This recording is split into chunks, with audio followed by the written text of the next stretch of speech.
you before the show started. I know, but you guys seemed like you were going to go on for a No, while. all you have to do is give us a 3-4 seconds. Jerry and I go on for a while? Is that even possible? So he's playing it now, and then give us a 3 to 4 second countdown when we'll chat about it. So 3, 2, 1. There we go.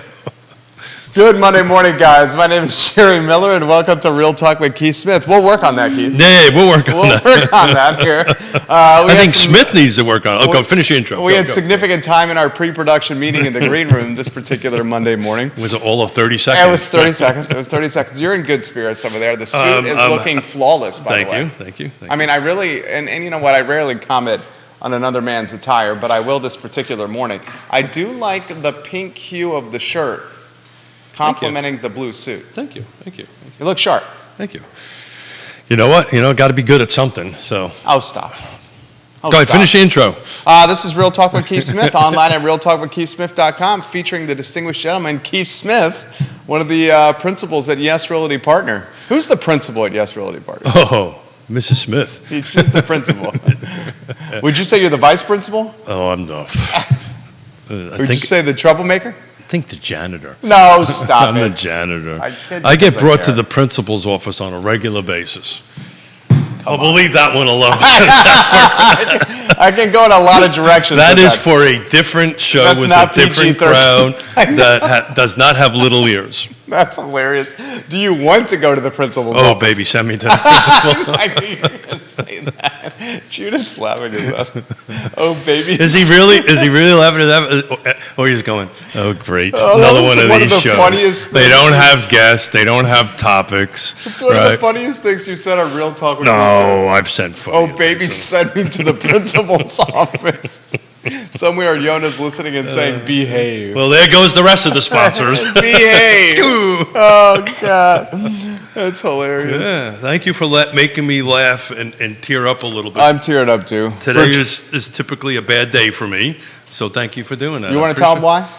Yeah, so 40 years ago today, the Iranian-backed Hezbollahs drove a high explosive truck into the peacekeeping force in the barracks at Beirut and killed 241 of my fellow Marines, which I was in the Corps at the time. I was attached to the U.S. embassies. The Corps is not necessarily a big organization. It's rather small.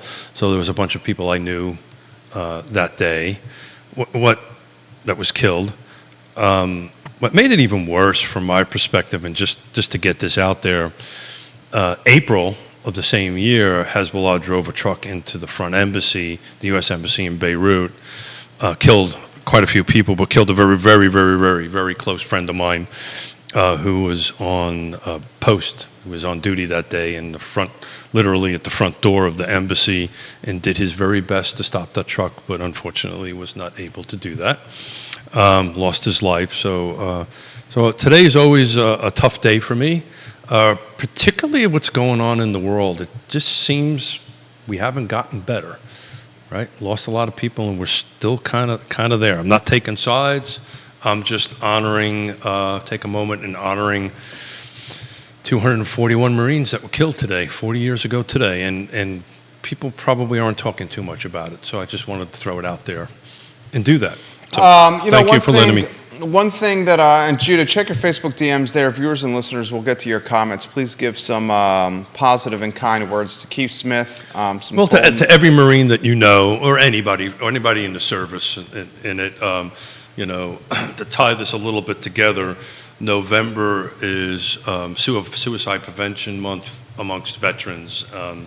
We lose 22 veterans a day on average to suicide, and I'm riding on the 18th and 19th of November, and be careful, you're going to get, anybody who's watching and listening is going to get a tap on the shoulder to help donate, but I'm riding 220 miles back to back. In other words, I'm cutting it in half, and one day riding, come on, do the math for me, 111.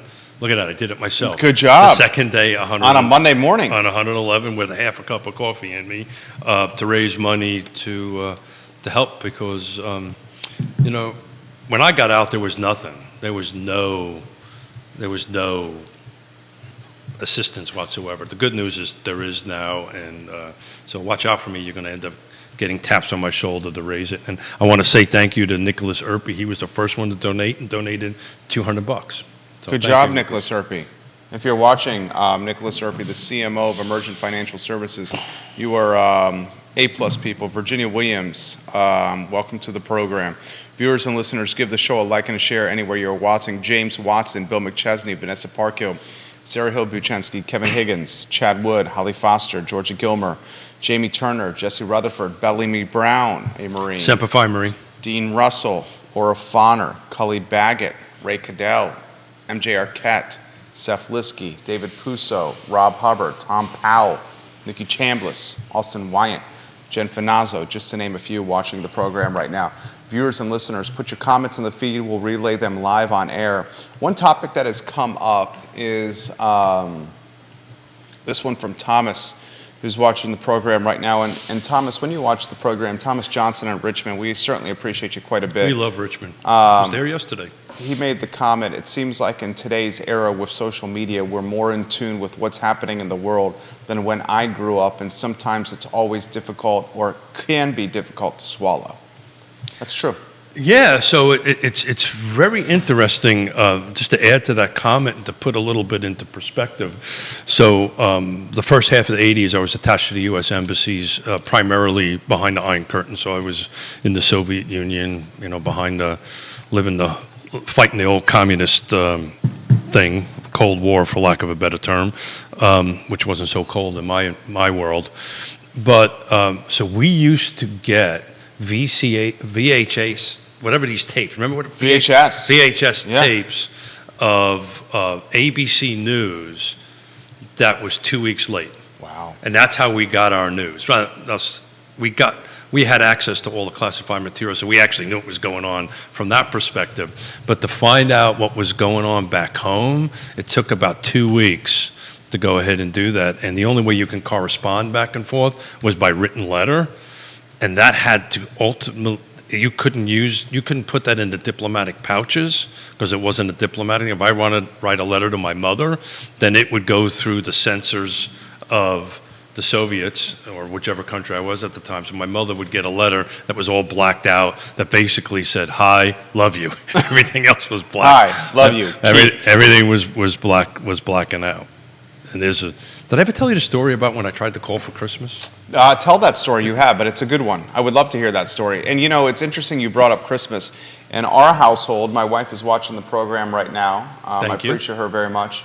In our household, we have seemed to have gone straight from September to Christmas. And we are now watching Christmas movies. Careful. Over the weekend, we watched Home Alone. Okay. We watched, what's the one with Kurt Russell about Christmas? It was so good. Oh, yeah, like the Santa Claus kind of. No, that was... the Christmas Chronicles. That's it. We watched the Christmas Chronicles, and we watched the one with Tim Allen with Christmas, the Santa Claus. There you go. So we watched 3 Christmas movies over the weekend. And I'm sure that had something to do with the 11-month-old. Here's another interesting thing. Our 11-month-old it was born in November, and our 5.5-year-old was born in March. That's right. And our 11-month-old got the hand-me-downs from our 5.5-year-old. So he has been wearing onesies that are holiday attire since summertime because that's what fit our 5.5-year-old at the time. So it's legitimately been Christmas since late summer in the Miller household. And who says you're not frugal? I tell you what, they still fit. There you go. They absolutely still fit. We went pumpkin picking this weekend at Lloyd's Family Farm, which was fantastic, and just had a great weekend. Yeah, we were busy working. Made a sale, which is always good. Helped a first-time home buyer buy a home, which was always a great thing. What's the first-time home buyer price point these days? This one was. So the definition of first-time home buyer is somebody who hasn't bought a home more than 2 years. So this buyer has never bought a home, but. So this is legitimately a first-time home buyer. Yeah, but the sales price was at $500,000. Okay. So it was. In which county? Albemarle. Okay. Albemarle County. So, yeah, I tend not to talk too much about this, not because I'm not supposed to, but this Has it closed? No, we just wrote it. Okay. Because we don't want to jinx it, right? We don't want. We're knocking on Formica? We don't want to. Is this Formica? This is laminate? We've been through this before. This laminate? So do we want to go back there again and talk about the difference between laminate and Formica? Okay, so this is laminate.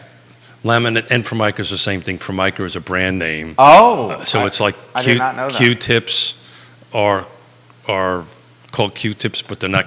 Band-Aids and just the Band-Aids, generic ones. there you go. Okay. That's what that is. Keith Formica Smith getting me smart here. is a manufacturer that makes laminate, plastic laminate that you put on top of stuff. I got it. Kevin Yancey says, good morning, fellas. Good morning, Good Kevin. morning, Kevin, and thank you for your service, by the way, because I know Kevin was in during those years. Not in the Marine Corps, he was in the Army, but thank you for your service, and be safe out there on the road, brother. Absolutely. Viewers and listeners, comments, put them in the feed. More comments coming in fast and furious on the I Love CVille Network, but you were going to tell a story. Have you forgotten the story? No, I didn't forget the story. I Okay. thought maybe you wanted me to pivot to something No, I else want to hear the since I've story. told the story before. I would love to hear the story. Yeah, so this is a Smith, because it reminded me of two things. One, of my service, and the second, of Christmas. So anybody who knows me knows that I'm a mama's boy. I'm the oldest of five. I love my mama. Was on the phone on the way in talking to her. She's, I think she's still 40. I don't know how that works, that I'm 60-something and she's still 40. But Always 40. But I believe she's still 40. But I haven't wished my mother and father Merry Christmas in years. I think it was 3 years.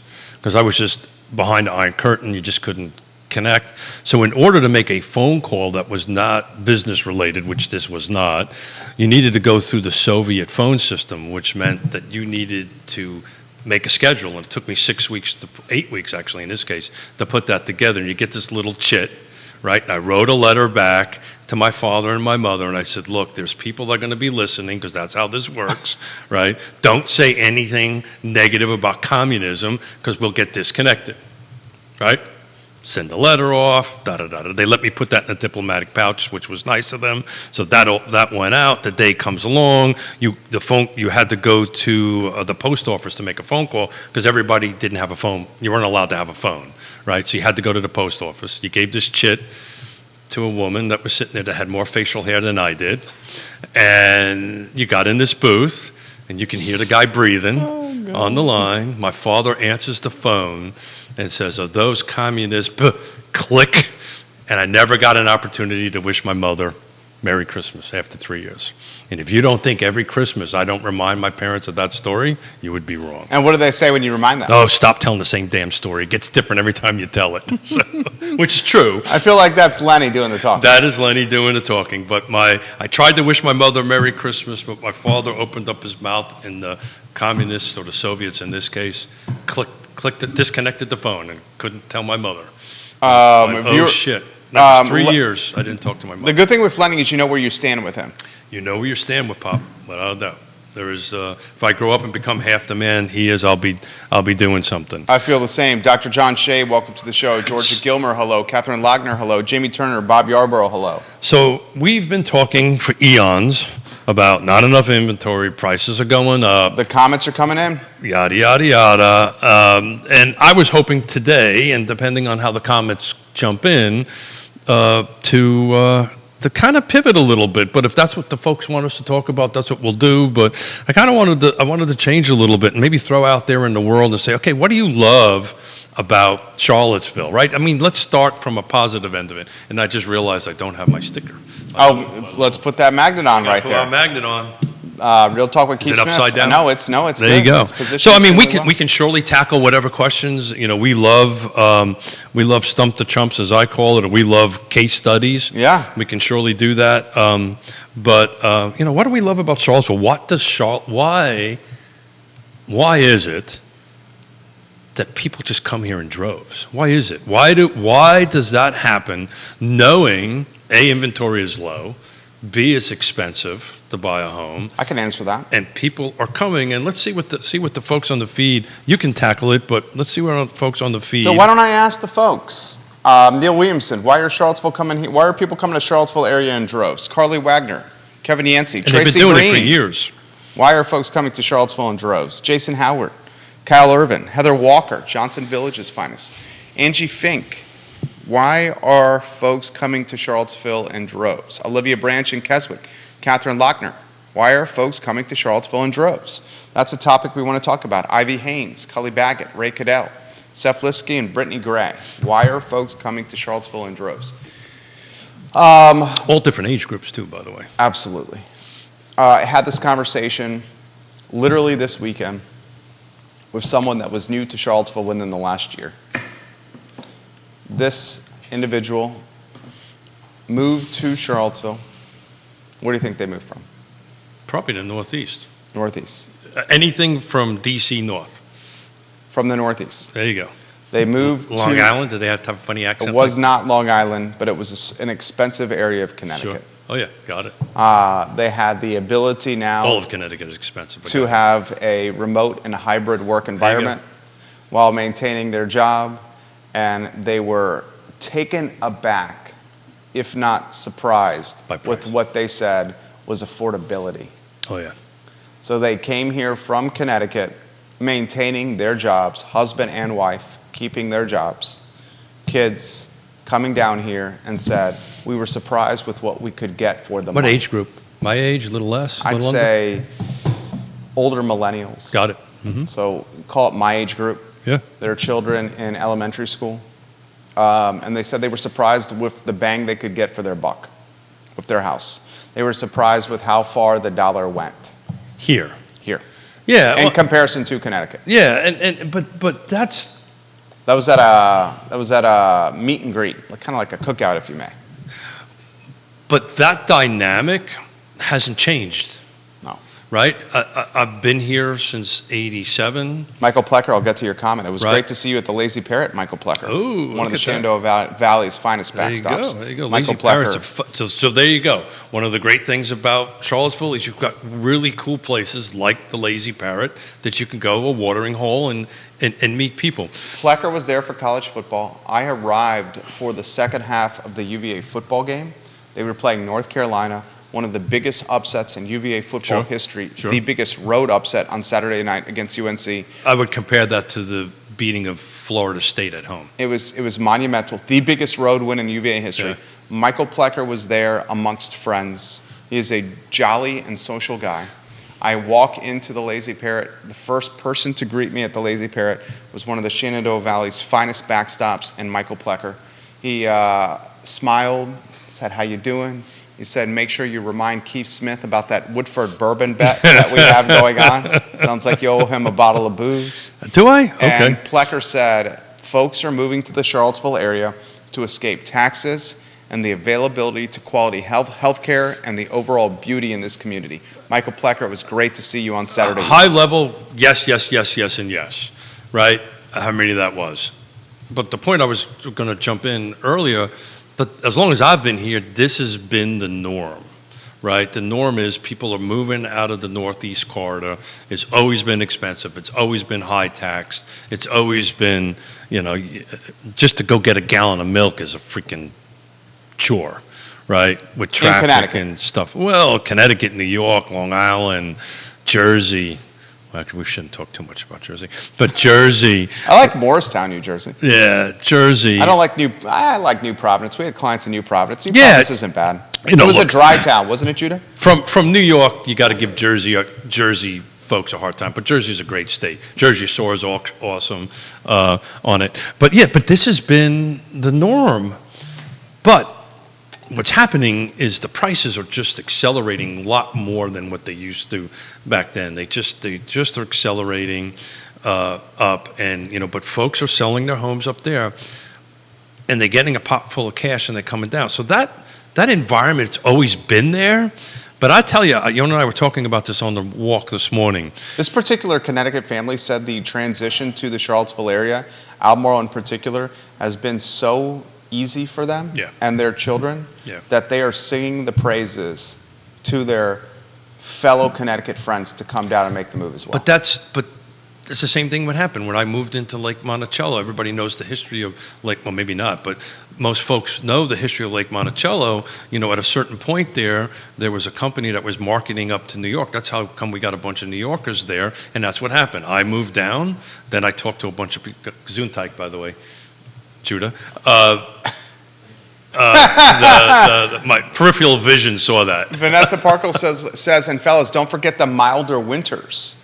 The milder winters compared to Connecticut. Until it's the temperature. The thing about Connecticut and Northeast and here you get these wild swings, these 20-degree, 30-degree swings back and forth. In Connecticut, it's kind of consistent, right? Once it starts, and then it finishes.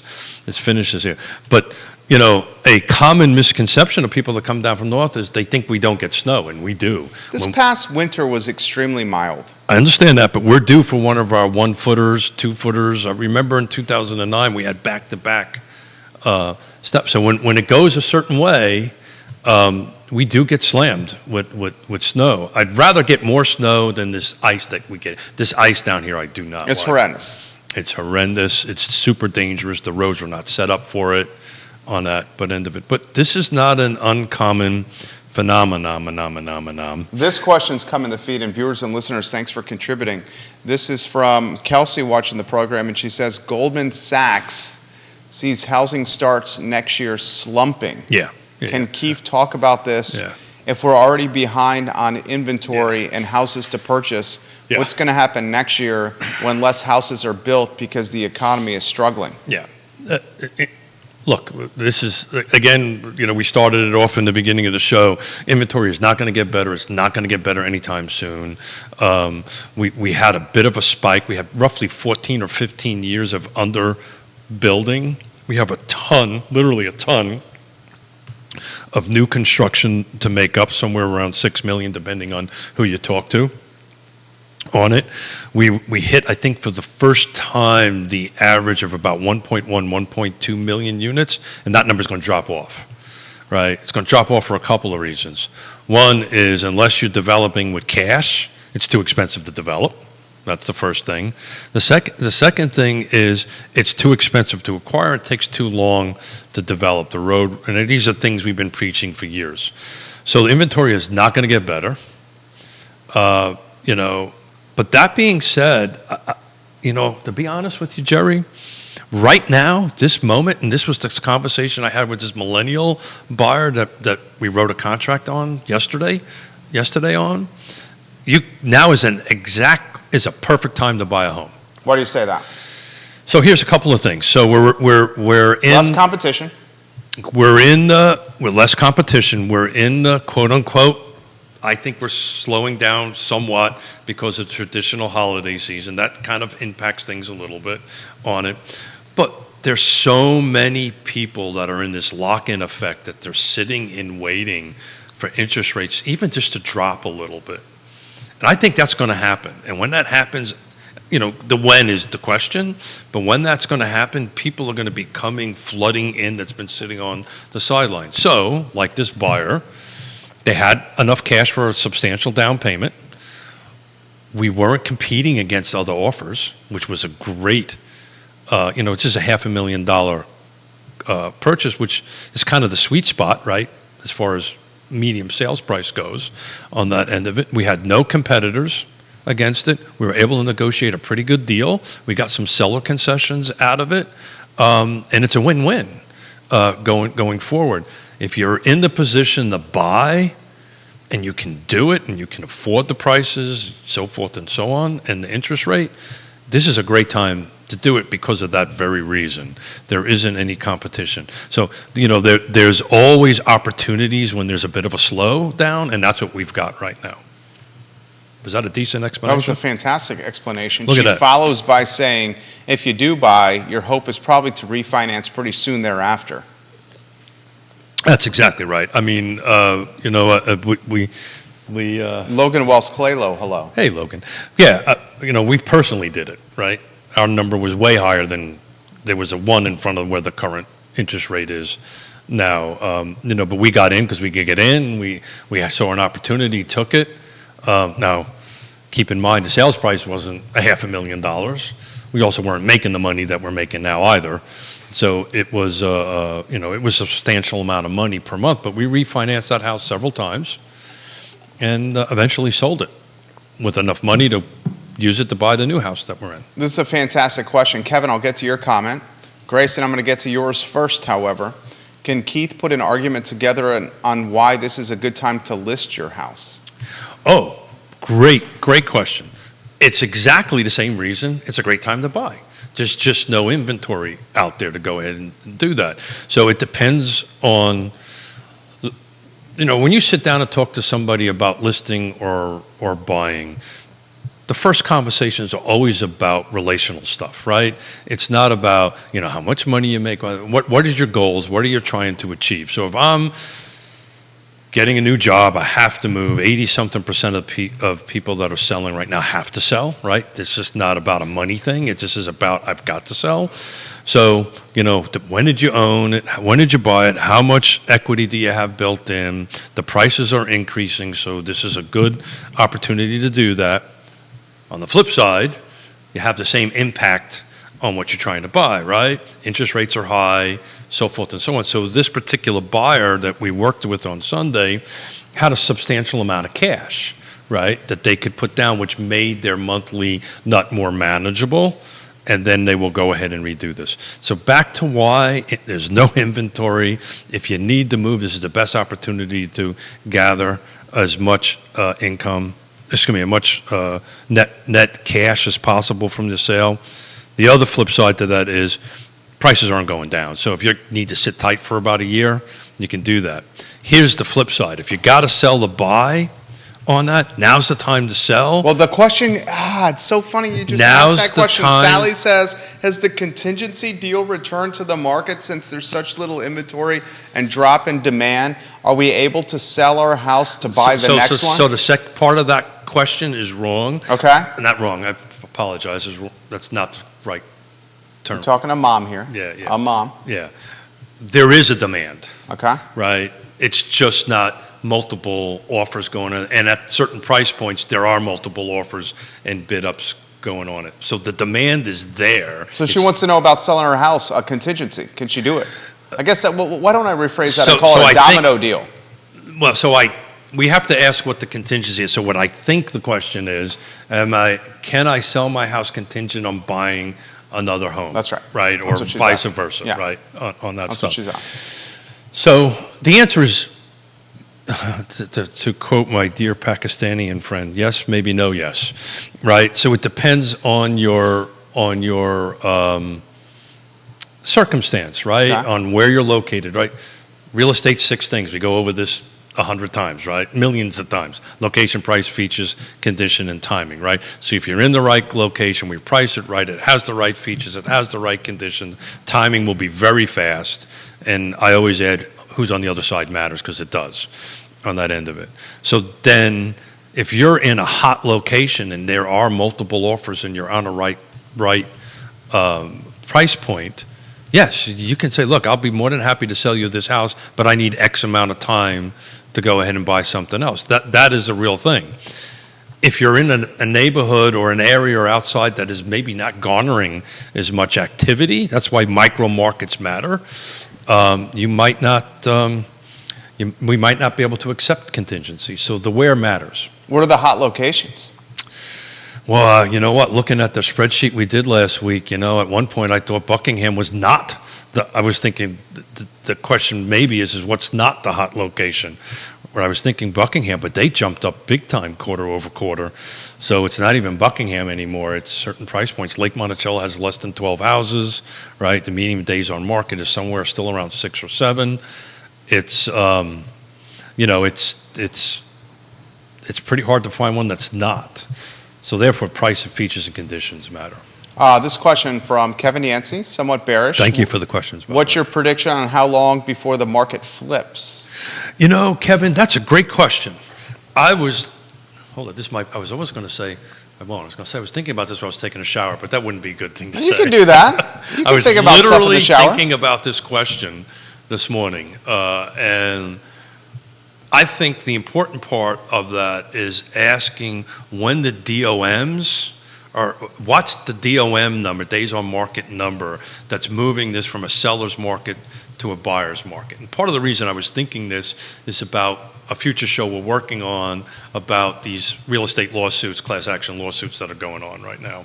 And what made me think about that was, be careful what you wish for, you might just get it. So at some point in time, this market is going to switch.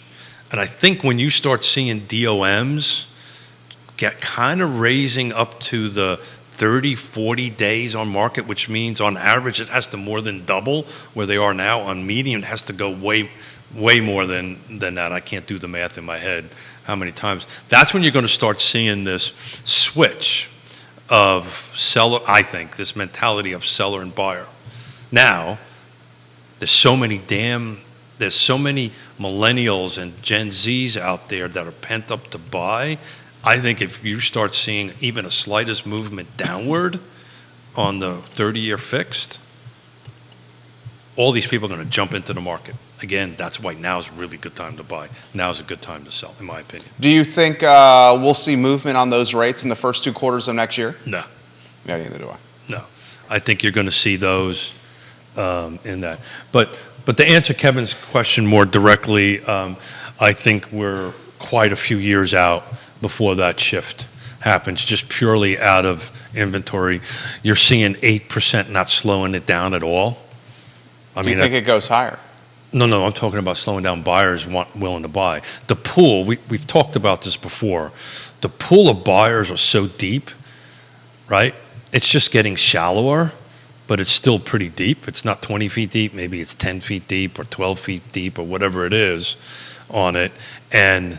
But that buyer pool's there that can afford the purchase price, that can afford the interest rates, that have enough cash to bring down on it to kind of make the payment manageable. I think it was Bloomberg did something this morning, and I have to look it up, or was it yesterday morning? Did you see what the medium, what the salary needs to be? $114,000, right? That's exactly right. Yeah, I read that. It was Bloomberg. So do you remember what it was last year? Tell me what it was last year. I got to open up and look at it, but I think it was like 77 grand or 80. I actually do remember that. 80 grand. It was a substantial jump from 2022 to now. A lot of that's the interest rate, right? But $114,000 or thereabouts, which, oh, by the way, is awfully close to our area median. 123,300 according to HUD here. That's a substantial jump. That's a big number, right? Two school teachers don't make that kind of money. No, they do not. They do not. Comments coming in fast and furious. Jason Howard on Rio Road. Do we see 10% on the 30-year fix before we see 5% again? Say that again? Do we see 10% on the 30-year fix before we see 5% again? I should break out the crystal ball. That is a crystal ball question. Look, I had the multiple people saying they love the show. Thank you. I about a year and a half ago, the president of UVA Credit Union, told me, don't be surprised. They were predicting in that year, we didn't quite get there, that we'll see 9%. I think you're going to see 9 or 10%. I think the feds want the housing market to slow down. I think that's definitely true. They're doing that. But the reality of it is, I don't think it's going to. I may be wrong. I mean, I thought 8% would slow things down. They're not. I don't think 9% will. I don't think 10%. So do you think we see 10% before we see 5%? I don't know, to be honest with you. I gave up on guessing that. It's surely going in that direction, though, right? Would we see, I'll rephrase Jason's question. I don't think you're going to see 5% for a very long time. I'm going to rephrase Jason's question. Will we see 9% before we see 5%? How about I make it even tighter? I'll make the spread even tighter. Will we see a 9% interest rate before we see a 6% interest rate? What's today? I'll tell you what it is today in a matter of moments. Change, right? 8.25, somewhere along those lines. Yeah, I mean, I think 9%'s a gimme. I think you're going to see that grow, particularly if we bump, even though 30-year fix is just over 8.25. Yeah, that's what I figured, about 8.25. So I think 9 is a realistic thing, particularly, the Fed's going to probably do at least, well, they got one more, is it one more rate meeting? They do. They do. Yes, they do. They're probably going to bump in another I think quarter they will as well. on that, though there is no direct connection between the two. Direct connection. Yeah. There's an indirect question. So the question, take a look at the screen there, brother. The question, and that's for the show that we're going to be working on for it. It's New York City just did something pretty big in my industry. Eventually we need to talk about this. We the do. Agents are waiting for us to talk about it. We and you do. got a hell of a lot of agents watching the program. Right? We do. You're kind of at the forefront of real estate here in Central Virginia. I know that. Fincham, welcome to the program. I know that, and they also know you got the cojones to talk about this stuff. And I've been in the. Lloyd Snook, welcome to the program. Hey Lloyd, how you doing, brother? Hope what I gave you helped. Set the stage. At least set the table. I need. Set the table. I need a little bit more of this lawsuit to tweak out a little bit before I get into it a little bit, because I'm in conversations with folks that are in the know, and I just want to give this a little bit of time. Could you give the W's? The who, what, when, and where? Yeah. I would feel like that's within the confines of, because that's it. It's in the news. It's in the news, and that's going to go. Not yet in mainstream media, is it? Yeah. I think that's about ready to happen. I think that's about ready because it's in the industry pubs. It's in the industry pubs. And and it's now penetrated the financial news. It's not news. even. So what we're talking about, and so this is the term. Multiple people are like, "What are you guys talking about?" We're talking about the TV screen. Can't you I know, see it? that's what they're saying. Don't you know we watched in the I Love CVille studio? You want to put the studio camera to the? You'd have to turn the camera around. Is Judah even listening to us? Right hey Judah. Hey Judah. The studio camera is constantly set. Did you see that? On we got CNBC. a sign. We did. Judah, we got a sign. Here we go. It's constant. I mean, that's what we're talking about. People, I now see 7 comments. What are you guys talking about?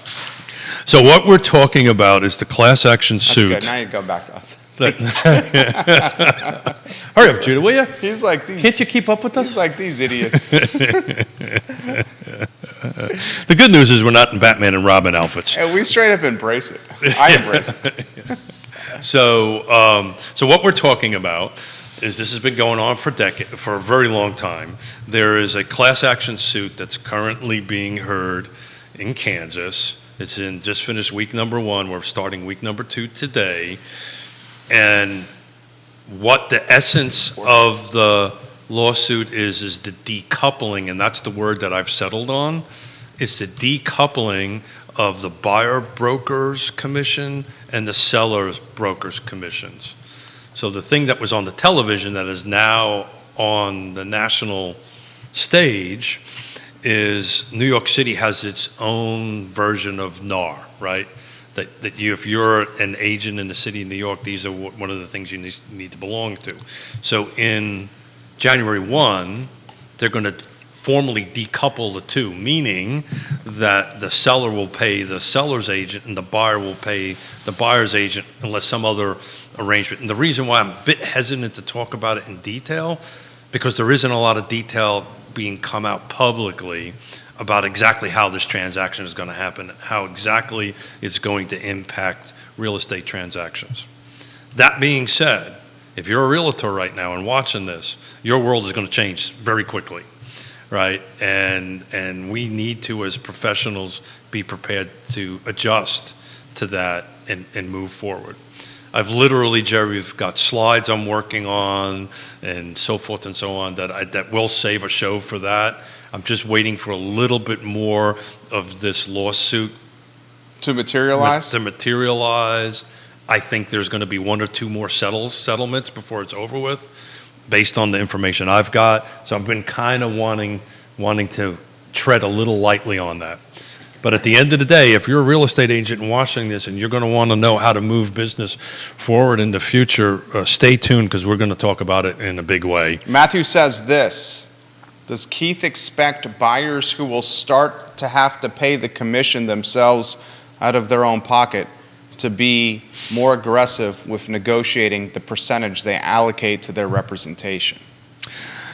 So that's the part of the problem. Nobody really knows how this is going to move out. So what's happening here is associations, in this case, the city of New York, or the New York City version This is of people interested. the yeah, I'm sure it has. Are about ready to put out their rules. So I'm really curious to see how their rules are going to be and how to move forward. The answer is yes, and maybe no yes.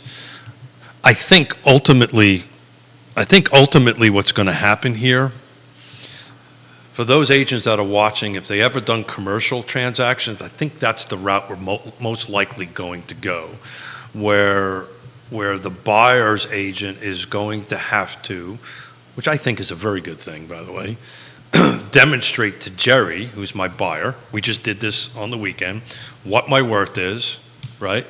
What my value prop is, how much I get paid to do my job to help you, because I'm really good at it, to do that. And if you're able to have that conversation, and there's this little thing called a buyer-broker agreement that you better make sure you have signed before you start talking to folks or opening up houses anyway, then this is just a matter of how I get compensated. Does that make sense, Jerry? Yeah. And it could be directly from the buyer. It could be an addendum to the contract that the seller pays for it, which if you read the article that was posted on the TV, I think that's the path New York City is going to go. The seller's still going to pay it. It's just going to be negotiated in the whole transaction, which, by the way, is exactly how commercial deals are done. Did that make any sense? Fantastic explanation. Okay. More questions are coming in about this. The details of it is a difficult thing to have because it's extremely fluid at the moment. Do you think it will be? This is a very good question. Do you think with buyer representation, instead of a percentage, the industry may transition or pivot to a lump sum to the representation up front? So let's, that's based on hours worked, like other professions. So let's put a full stop there. Okay. So always has been. Yeah. And that's the bit of Your daughter says hi, Dad. Hey, sweetheart, how you doing? Hi, Dad. With exclamation. Great time to get into the When are you going to come back on the show? Please come back on the show. Maybe I had fun with her on the show. Yeah, sure. Even with the little Ravenna. Come back to the show. Please. So what a lot of people don't know, and I think that's part of the premise of it, commissions, what I get paid, has always been negotiable. It's 1 egg, 2 eggs, we call it whatever you want to call it, right? It's always been negotiable, right? So I don't think that's any big revelation. I just don't think the general public knew that. And I can tell you from our perspective, we've always, I love taking care of buyers. It's always been my thing, right? I think I'm very good at it. I'm also very good at describing what my worth is. And I know what I'm worth. I've been doing it for a long time. I've owned a bunch of businesses, failed a bunch of times. So I know what it takes to go ahead and do this, and I'm capable of explaining that in verbal and or written form to a buyer. To me, it's just a negotiating how much it's going to be and who's going to pay me. Exactly like commercial. Most commercial listings don't have a buyer agent percentage in it, so you need to negotiate it into the deal. And if you've got the skill to do that, you'll do very well. If you don't, you need to learn the skills. I know we're teaching our folks this now, our partners now, to help with that, because this is inevitable. This is not an if, this is a when it's going to happen. The exact details are up in the air, but it's going to happen.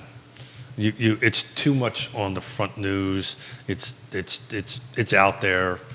People have settled. We may win, me meaning NAR may win the lawsuit, but it's going to happen. And do you know why this is going to happen? There's a whole thing that's going on out there that nobody's talking about. What's that? Very few people. What's that? People are talking about. The Biden administration in the beginning. I think the agents are learning from you right now. The Biden administration, and you can Google all this. You don't have to take my word for it. The Biden administration, I think it was about a year ago, did an executive order which gave the FTC, Federal Trade Commission, the right or the ability to amend how we do business. So at any given moment, one person, Excuse me. one person who runs the FTC can write a few words in a code somewhere, in an ordinance somewhere, and our whole world has changed. So the likelihood of that happening is kind of minimal. My suspicion is, and this is based on one-on-one conversations what I've had with the major CEOs in this industry. Heavy hitters. What's going to happen, everybody's going to wait to see what happens with these lawsuits. Everybody's starting to kind of figure this thing out over the course of time. And if the FTC doesn't like what happens, they'll just write new rules. Now, new president can come in and change everything, but at that point, the process is already moved forward. But we deal, Jerry, I've been doing You this. deal with this a lot. Yeah, I've been. This is not new for you, but Yeah, there's this- a lot of my the God, game agents. My God, we went from a book that stood in an office somewhere that if you wanted to find something out about a piece of property to A lot of folks don't have that institutional memory, my friend. no, they don't, and You've particularly been doing this 38 years. yeah, and particularly the agents that have come on in the last few years, this will be a bit of a tweak. We're joking about Yvonne. There's a couple other new agents that I'm talking to. This is going to sound weird, but this is like the perfect time to get into real estate right now. It's the perfect time because you've got to learn the skills. You've got to know how to do this job and take care of your people. A couple of years ago, Yonna says even turkeys could fly in the wind. if you had a pulse, you can do it. So And- folks are asking me to get back to the comment that was just relayed live on air. Will the buyer representation and or seller representation turn into a lump sum, or this is the cost will pay us to do? No, it's what I negotiate with you. It's always been that way. It's what I negotiate with you. The premise of the lawsuit is that the seller set how much you as the buyer agent gets paid, and I think that's the premise. If you boil it down to a simplistic term, that's where the beef is, right? That supposedly there's a rule that says that, and there's conspiracy, which I think is probably not the case. I've been doing this for a long time, and you always talk to people about, well, all commissions are always negotiable. The question is, will I be willing to work for that or not? That's the question. Maybe not. Maybe I will. We negotiate commissions all the time, but all the time reduce our commissions and reduce our number of eggs, because Yonna yells at me when I talk about commission because I'm not supposed to do it. But how much eggs we get paid, or chickens or turkeys or whatever. That's always been the case. Do it all the time. One of your best skills is the ability to adapt and overcome. Yeah. You learned that in the Marine Corps. You have to learn that. That is a primary thing they teach you: adapt and overcome. And Plan A always falls apart. Plan B always falls apart. And if you're lucky, Plan C worked. But you keep on going down the list. Kimberly asked this question. She's watching in Short Pump. Hey. Is this the most change he's seen in the industry and his career in the industry? It's a good question. So I've been calling this the 40-year O shift. So that means, yes, I think there is going to be a 40-year O shift in the industry. I may be wrong. I tend to be wrong more often than I'm right. That's not true. But, well, on some things. I'm generally right about the things that are not pleasant. And this is not going to be a pleasant shift. And depending on who you read, and this is, don't listen to me, do some Google searches. This has been out on the New York Times, Bloomberg, this is out in the... It's on CNBC regularly now. Yeah. So over the last few weeks, I'm routinely seeing it on CNBC. Yeah. So it's going to start growing. This is the proverbial snowball that's been kind of rolling down the hill for a little while. Now it's going to turn into a bit of an avalanche, and the folks that are preparing themselves for it, that's in my industry, will do well as any shift happens. We were asked the same question in the middle of COVID, right? Is this the worst or the biggest shift? These things happen Some are a little bit bigger, some are a little bit smaller, but there's impact. What I was been asking myself is, this is great. Wait until, who is it, Kevin? Wait until the buyers are in control. And the sellers are going to be, people seem to forget 2008, 9, and 10 when sellers were throwing, I'll pay X number of eggs more than everybody else just to get buyers, right, to come into their house. Right now, it kind of looks a little bit easy. The sellers Walk me through that scenario. What do you mean by that? Unpack that. Yeah, so you're doing a good job today, Keith. Yeah, thank you. Sellers would say, look, I'm going to offer X number of eggs more on my house. Instead of 6 eggs, I'm going to offer 8 eggs or 10 eggs or 2 eggs or whatever it is to incentivize the buyer, right?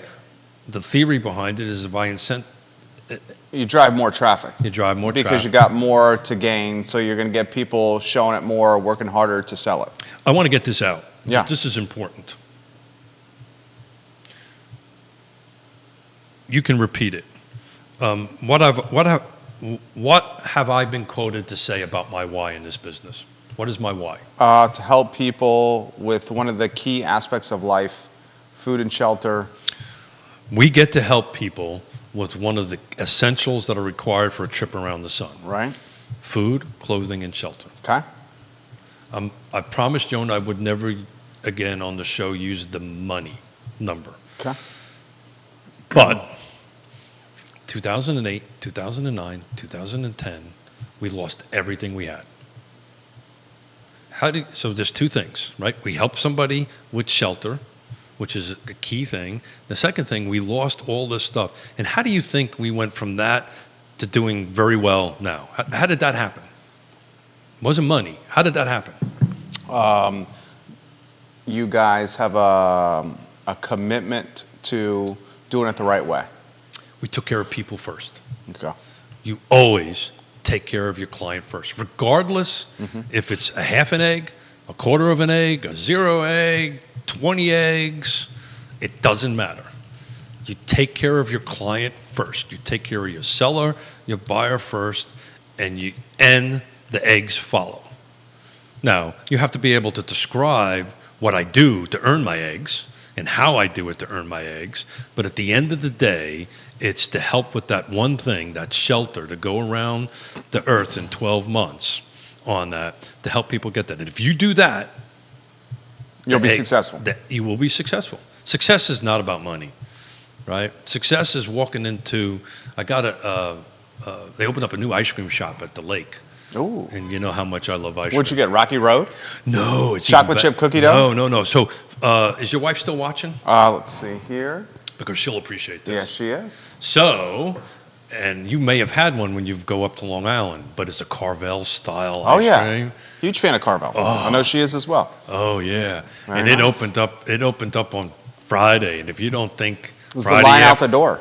If you don't think I was there Friday night, Saturday night, Sunday night, hey honey, can I pick you up an ice cream? Okay. I was in there, but look, the reason I kind of brought that up a little bit is they saw the market, they took care of the people, the line went out the door, service was a little slow, everybody was patient, but when I was in that line, there was 24 people we helped buy houses, and we had a conversation. How you doing? How's the family? Da da da da da da da.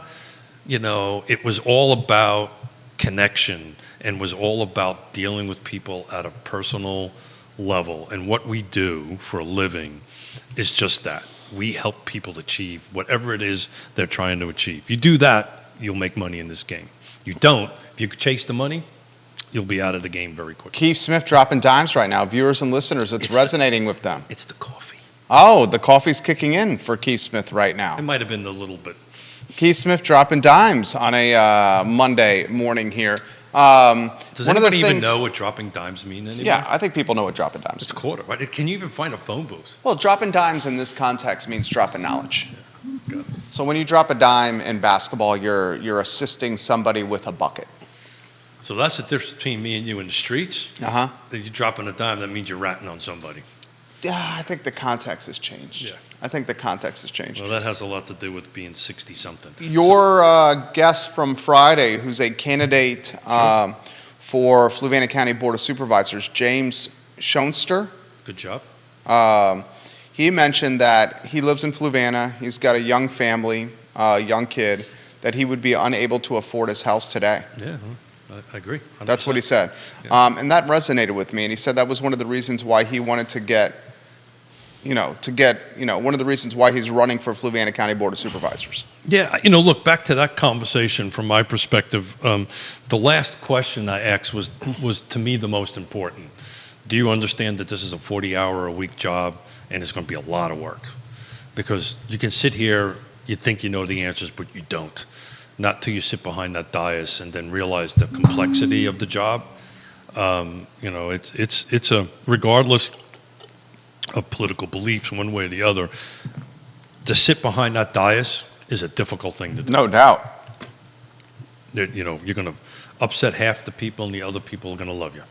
And that flops back and forth, but you need to make the decision. The second thing that they said, which was very encouraging to me, was that their decisions would not be district focused; they would be county focused, which is what I wanted to hear. So we shall see. We're fortunate. We got two really. Those were two great candidates. We have two good candidates. A lot of folks say that the focus should be district focused.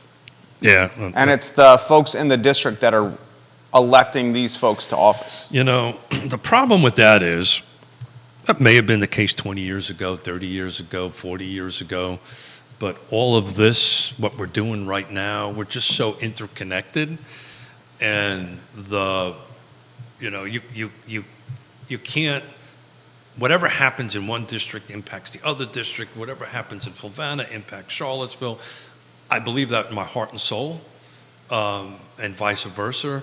So it's why I'm so passionate about this regional approach for things, because if you kind of don't do that way, we're either going to get run over or, whatever multiple possibilities might happen. Ricardo Cruz Duran. Hey, Ricardo, how you doing? Welcome to the program. We love Ricardo, when you, I think we're slated for the third Monday of next month to have you sit in He's front going of to us. come on the show. He's fantastic on the show. Ricardo Cruz Duran. We're excited because I think if I remember the stat correctly, by 2050, 70% of all sales will be Hispanic. So I may have that wrong. Ricardo can chime in and correct me on that, or any of the folks that are on NARRAP. But we're excited. Every third Monday of the month, we're going to kind of focus on the Hispanic buyer and seller.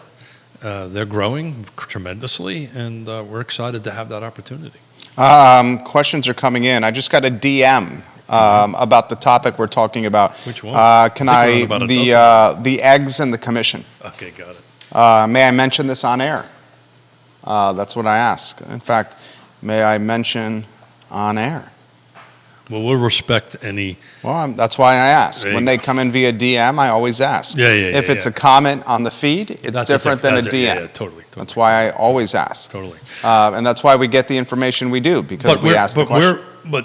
But on our eggs debate that we're having, or conversation we're having, what I hope I demonstrated is at a high level kind of what's going on, and then at a high level, there's going to be potentially multiple solutions to it.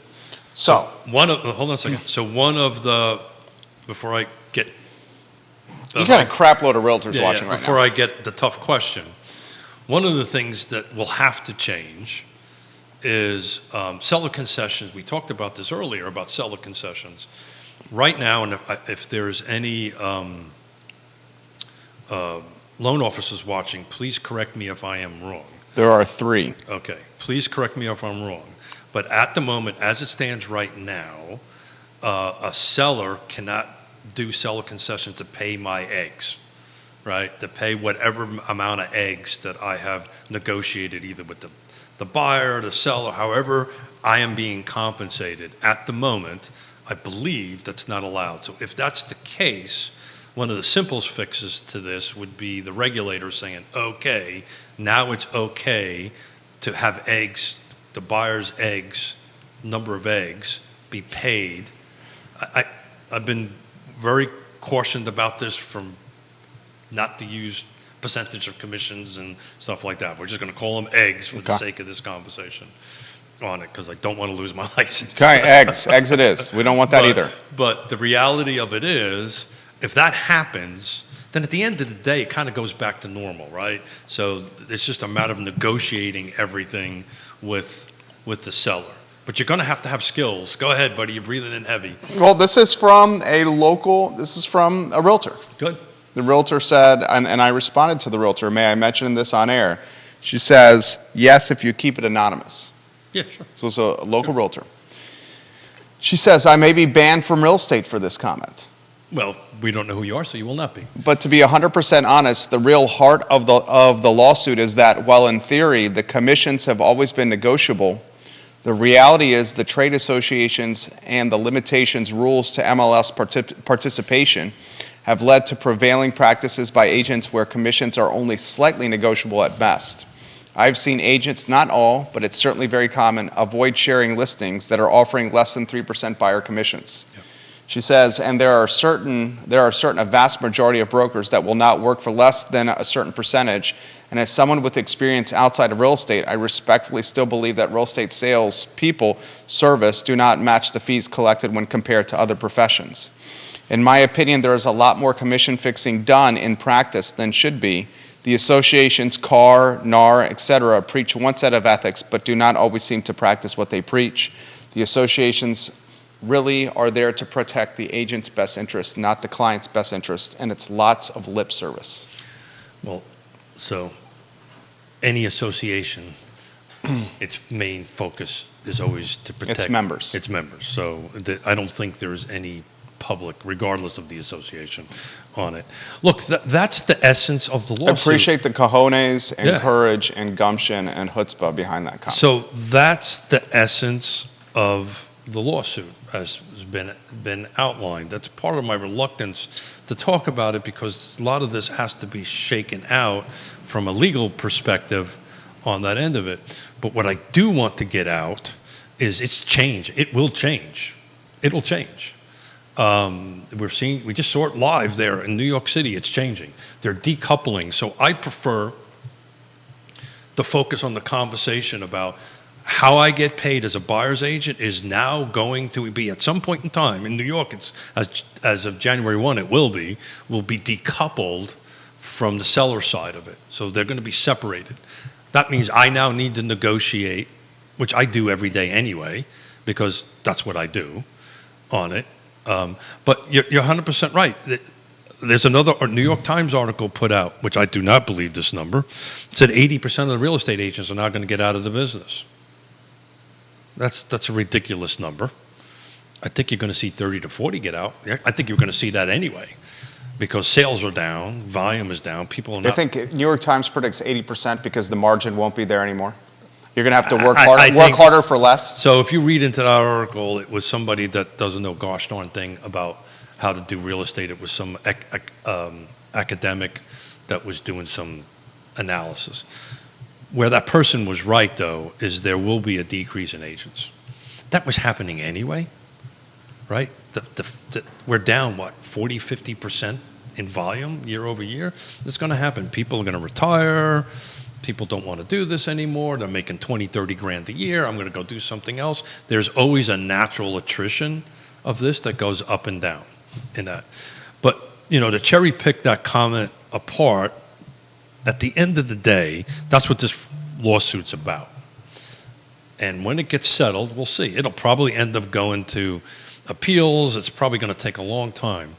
But you will see associations, in my opinion, start revamping how they do business, which I frankly think is a good thing, and I frankly think it's a long time coming. I think I, as a buyer's agent, should be able to explain to Jerry and his wife how I do my job, how I get paid, and how much I'm worth. And if you can't do that... Shouldn't be in the game. I didn't say that, but you should reevaluate your profession. Because that's a key aspect of the game. So let me put it this way. If I'm not good enough to negotiate how much I get paid, then I'm not good enough to negotiate how much you're going to buy a house. It's that effing simple. There you go. It's not that complicated. If I can't negotiate with you or how I get paid and how I do my job and demonstrate how I do my job and how good I am at it, and this is what I'm worth, then what am I going to do about when it comes time to negotiate your money on your house that you're doing it? Keith Smith on point here. Keep going. Keep And going with by this. the way- This is resonating. By the way, what is our number one thing that we do as real estate agents? What's our number one attribute? You have your clients back. We negotiate. That's our number one skill. Yeah. That's what we do. We negotiate for a living. If I can't negotiate, and I'm probably going to get my license handed back to me by the end of the show. I don't think so. I think you've handled this extremely well. You've handled this very well. Yeah, I've been cautioned by my supervising broker, AKA Mrs. Smith, to tread very lightly on this, and I am hopefully doing the best I can.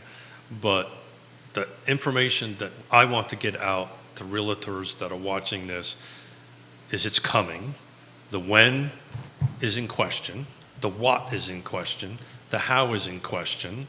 But it is coming, much like the conversation I had with our partners this time last year when I said, because at this time last year we weren't at double mortgage rates, right? The mortgage rates were starting to climb. I said, watch out, your revenue is going to be down 30 to 40%. And darn it, I called it. We're down about 30 to 40%. And if you didn't plan for that last year, and you're in my business, you're having a tough year. Comments coming in. What time is it? It's 11:30. Oh, shit. I know. The time flies when you're So sitting we'll in. pick this up. It's up to you. That's been the follow-up question. When is Keith going to do the master class on this? Also, this comment from Carly. I just did it. This So- comment from Carly Wagner. Individual agents like Keith should be the ones proving their worth rather than large associations, assuming all agents are worth a set percentage. Yeah, we need to stay away from percentages and eggs and all this kind of great stuff. This is all about the ability to demonstrate the agent's ability to do the job. When are you going to do? Is this going to carry over to Wednesday? We could do that. I actually don't have I think anything. this is the first planned. many of the people in this community are hearing this. I do not. This is the first many of the people in the community are hearing this. Yeah, I know. I don't have anything planned for Wednesday and Friday. I really wanted to do this, and thank you to the folks on the feed and stuff like that. You guys are wonderful. I really didn't want to do this until I had a bunch of slides showing up and let this. How's this going to impact the mortgage brokers? That question just came in the feed. Yeah, so that's the problem. The problem is there's going to be all these questions I don't have answers to, right? You got a home inspector who just left a comment. Yeah, I don't. Jerry, please don't use my name. Home inspectors are paid with a flat lump sum for the work we provide. Yeah. Appraisers are paid with a flat set fee for the work they provide. This should be the way the industry should operate. A set fee for the work provided. No, that's not true. I mean, I've negotiated home inspections with home inspectors. So the point is, the eggs have always been negotiable. Maybe the general public didn't know that, and shame on folks who have not told them that. I can look you dead in the face, Jerry. The last time we did 3 eggs or 4 eggs or 6 eggs, I can't tell you the last time we did that. We negotiate our number of eggs all the time. Give eggs back to people to help them make transactions and help them move into their homes. So I just don't want to get wrapped around the axle about the number of eggs. The bottom line is, whoever that home inspector is very good. He has a set fee. I'm glad for it. But I need to demonstrate to Jerry, to my buyer, what I'm worth. The other thing that's nobody's talking about, this is also going to have to be a conversation with the seller.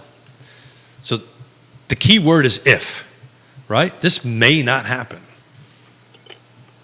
But when you have New York City saying, I'm decoupling it, right? Probably going to happen. It's probably going to happen. When you have certain large companies already settling, that we don't know what the terms of those settlements are yet because they're not public, right?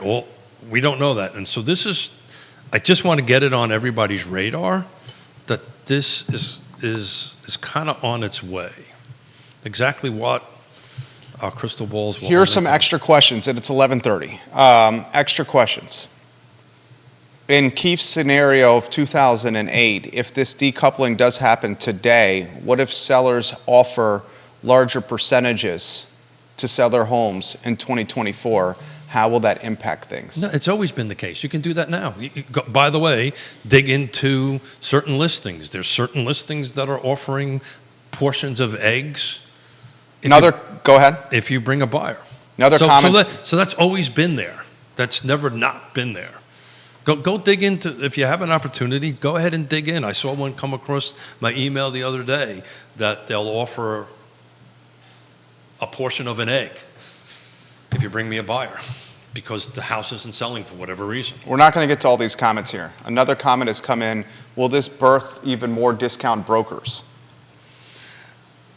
It could, who knows? Often the service you get, and I'll speak, I don't want to speak for him, but often the service you get in the discount market is not akin to the service you get in the traditional market. We're going to bring Yvonne. I'm going to try to sweet talk Yvonne to come on. Just watch and talk about this. I can tell you this much. I've been doing it for 35 years. 37 years. No, 30. I've been married 37 years. No, you got into this in... I got into this in 87. 87. 87. Got married in 86. Been in the business since 87. Yeah, so you've Whatever, been, somebody do the math. It's long enough. Almost 37 years. Over 3.5 decades. Yeah. It is never, back to the question about the biggest change, it is never, I don't want to use the word difficult, but the process that's required to go from listing a home, selling it, and closing it, or finding a home, going, what we do isn't, put it on the market or find a home. That's minimal in what we do. The amount of work that's required and the skill level to get from, hey, I want to buy this house that we just put a contract Significant. in, is significant. Yeah. I mean, multiple times over what it used to be 10, 20 years ago. A lot of people don't realize that the getting it under contract is I often say that. That's the easiest. the beginning of the job. That's the easiest part. Right. That's the easiest part of Yeah. it. Finding the home, getting it under contract. It may not seem that way right now, but that's literally the easiest part. And that's the reason I want to bring Yvonne in, because, as a millennial, I can do this. And she also, was it 13 offers? We went through 13 houses. 13 houses for your daughter? I think the offer, the house that we won had 20 offers on it. I can't remember how many months, 6 or 8 months ago or something like that. But if thumbs are working, it's 11:33. I know. We're not going to get to all these comments. I promised you that I wouldn't run over, and I tend to run over. So, and actually, we're over theoretically. We're 2x over. Yeah, by what I pay for. Yeah, we're 2x. So thank you. 2x over. 2x plus. Judah, Wickhauer, Keith Smith. This we'll pick it up on Wednesday. Comes back Wednesday. Okay. We'll maybe the slides on the Wednesday, because. Nah, I've got. Okay, you want to wait? Make money. Okay. I gotta make money, brother. Okay. But we'll work on something on that. The people that are really asking questions, do yourself a favor. Do some Googling. Never look at one source. Look at multiple sources, right? Because one source might be leaning one way, the other way. That's just the way you check news. I think you pretty much just brought this to. Well, yeah. We don't know how it's going to shake out, guys, so we got to repeat that. But if I was a betting man, and you are a betting man. You're a betting man. We're both betting men. Betting man. That's what an entrepreneur is. You're just by waking up, right? There is going to be a shift here. And what that shift is going to look like is kind of being formulated right now. So folks are asking timelines, when this is going to be expected. Folks are asking the impact of brokers' mortgage. Folks are asking the discount story, that's the lump sum story, set fee story. So that is part of the reason I was reluctant to bring this up. I didn't bring this up. I know that. Okay, this was not me this time. I know. I was reluctant to bring this up. And it's just my damn ADD. I know. You saw it on the screen and started talking about it. ADD kicked That's in. what happened. And it was squirrel, and pew, there we go. That's exactly what happened. There's not answers to these questions. That's the problem. The problem is we can, what's that word? Pontificate? There you go. Yeah. Can't say that word. We can do that. We can take it from a perspective of decades of experience, but nobody really knows how this is going to work. Keith Smith. RealTalkWithKeithSmith.com. The show is archived wanted at to talk happy stuff. RealTalkWithKeithSmith.com. This is important, though. So hey, this is important, Keith. So if we'll end on this, if you know a Marine or see a Marine, pick up the phone and tell them you love them. Lost 241. I love Marines you. Today. Thank you. Love you, Keith. Thank you. Lost 241 Marines 40 years ago today. RealTalkWithKeithSmith.com. He's class all the way through. So is Yonna. The Smiths. Did you say something about my ass? No, I said your class. Oh, got it. Sorry. My hearing aids picked up ass. I'm sorry. Judah Wittkower is our director. This is Real Talk with Keith Smith, archived online at RealTalkWithKeithSmith.com. Thank you for joining us. The conversation continues Wednesday. And here comes the text. So long, everybody. Take care. Oh, God. Here they come.